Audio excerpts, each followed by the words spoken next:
Hi, everyone. This is Sophia, and I am so excited to be here today with Patrice of Evra. And I just want to start by asking, why is supporting this Day of Peace so important to you?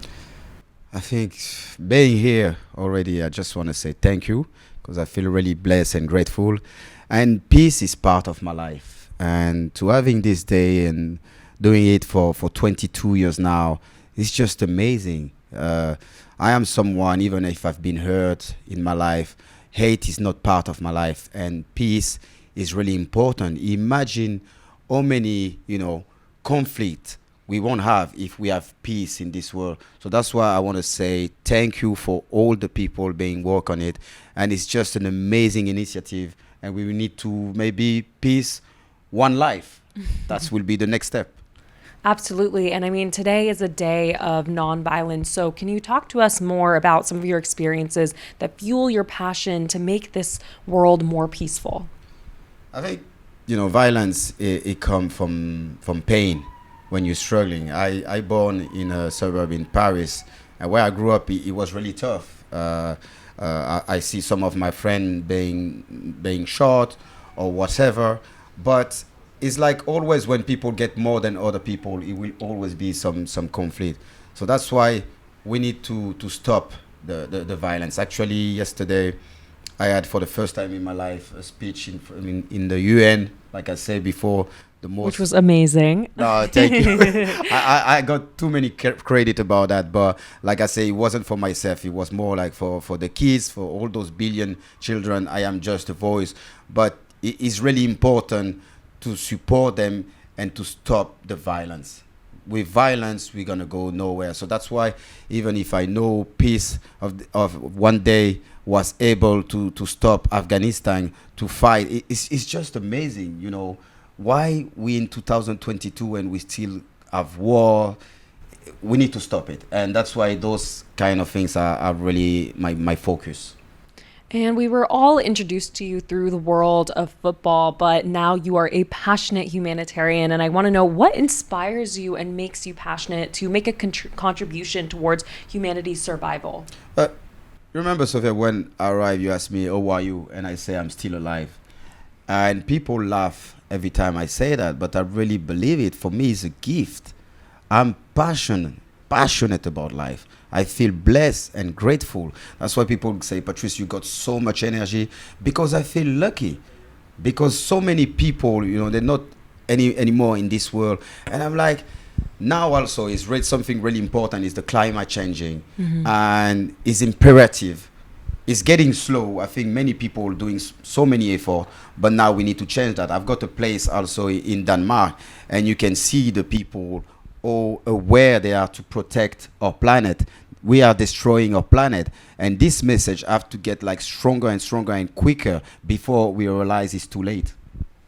And when we talk about the role of football in all of this, what do you think? What is the role of football in promoting a more peaceful and just world? So sometimes it's a little bit difficult because football is such a powerful platform, and football unite people together.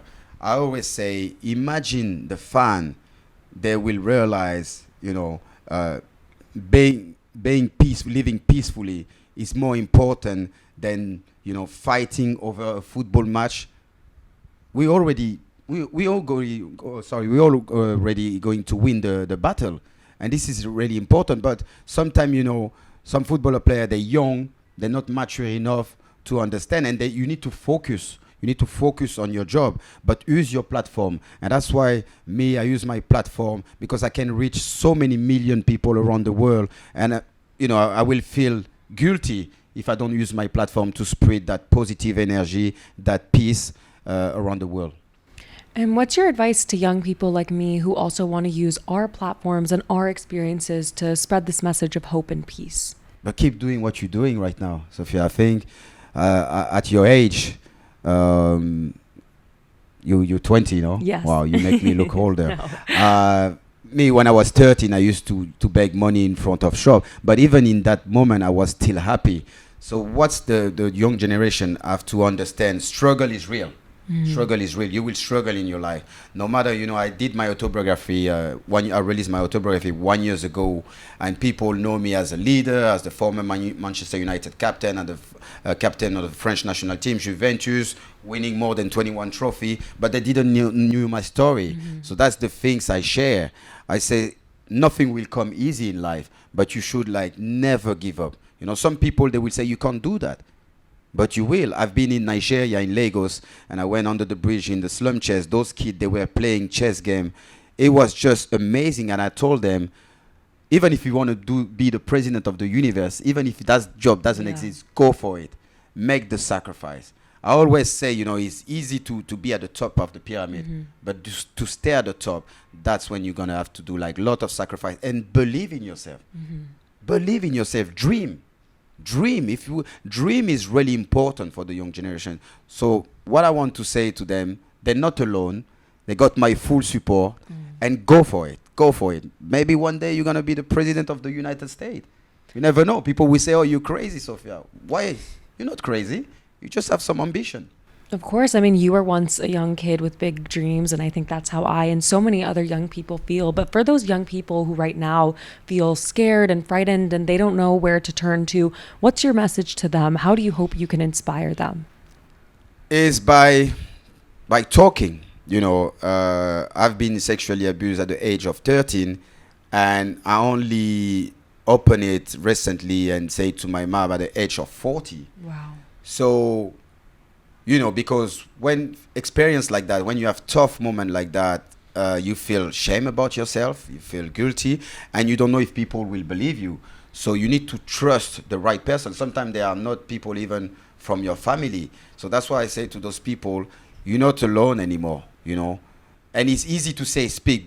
People say, Patrice, you're so brave, you're so courageous. No, it's not about being brave. It's because it's a moment of my life where I was able to deal with my trauma and to finally talk about it. Like my mom was like, Patrice, don't even share it in your book. Wow. Because it's too personal. I say, Mom, it's not about me. It's not about the other children. Me, I don't want any pity. Yeah. My life, I had a beautiful life. But of course, when you grow up with those kind of trauma, you block all your emotion, all of that. So that's why I say to those kids, don't be afraid. If you trust someone, talk about it, and you will feel much better. I am such a different person now, at 41 years old, than when I was even 20 or 25. And when you say that you're a different person, can you walk us through what are some of the biggest lessons you've learned through your career in football, but also as a public figure, as you've gained this following? How do you think you've been able to leverage it to talk about these issues that you're so passionate about? What makes the difference? Even at 41, you still learn every single day. And that's my main focus. But, when I was a footballer player, you live in a bubble. Yeah. You don't live in the real world.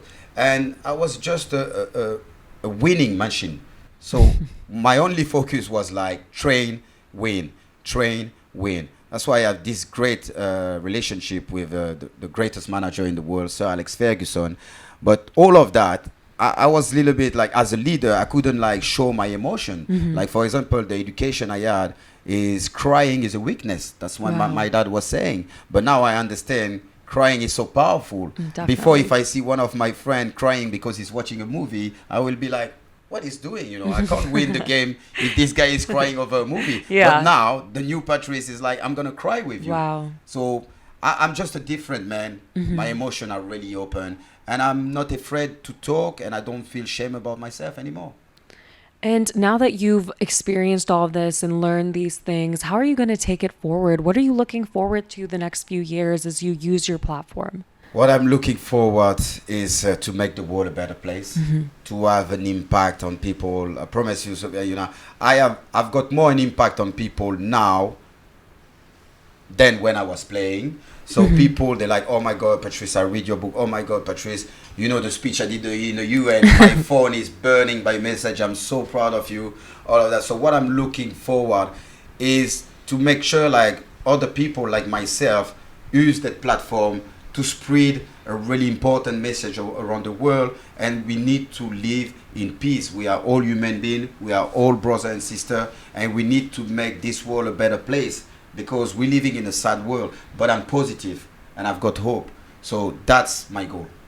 Well, you make me feel so hopeful. And I think that also I would love for you to speak to those people who do have platforms, who are working in avenues like football. What's your message to them? How can they transition to start using their voice to talk about issues that matter? They need to be themselves, because when you play football, people put you in a box, so they don't want you to become a politician. It's not about becoming a politician, but now with the social media you got so much influence, so use your platform. Of course, your main job is to perform on the pitch, because the football fan, I always give this example of Marcus Rashford, and he was giving like food to his kid, to people from the street where he grew up, but the fan, they weren't happy. They were like, what he's doing, you don't have to be the new Obama. You are Marcus Rashford. We want you to score goals, so focus on that. So that's why I'm like, don't be distracted. Take your responsibility. That's what I was doing on the pitch. I was to make sure I was the best version of myself. Then after, you have to use your platform. Like I say, silence is a crime from now. So go for it, and don't worry, everything gonna be okay.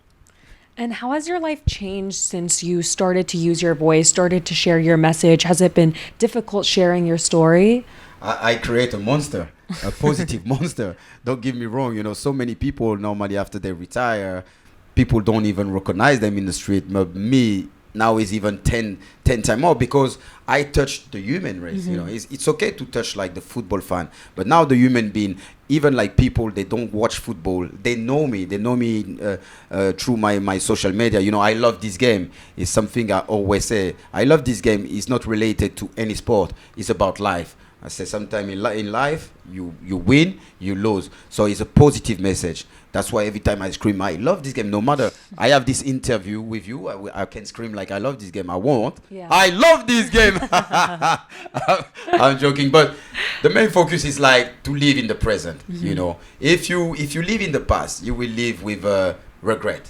And if you live in the future, we will live with anxiety and stress. So focus on the present. That's what I'm doing. And you're so right. This world is so filled with anxiety and stress. And of course, it is the day of peace. So I would love to use that moment to also ask you, how do you stay peaceful in your day-to-day life? How do you find time to spend with your friends and family? I know we were just talking about. It's difficult. It's difficult, but I've got something like my mom always told me, more you give, more you receive. Yeah. And that's the way I am. So that's why for me, I don't feel tired. People say, oh, Patrice, you're not tired. I say, I'm going to rest when I'm going to die. Yeah. I have plenty time to rest. That makes so much sense. And I think another question that I had is, when you look towards the future, what inspires you? Is it the game of football, young people? No, it's no football at all. It's the young people, the kid smiling. When I go, I was in Vietnam, in Africa, and to see those kids with a smile, it give me like, it overwhelmed me. That's what inspired me. I did I play football. I had a great career, but right now, that's why I say, when I was in the UN during my speech, I say, you don't realize I won so many trophies in my entire career, but it's not, no one of them will worth more than me talking in front of you. Those most powerful people can have an impact in the world. That's what inspires me. The next generation. You sitting here, confident, asking me this question, having a beautiful interview. That's the kind inspire me. And I think the last question that I'd like to ask you is, what are you most passionate about right now? There are so many causes that matter, but what's the one thing that you want our audience to know?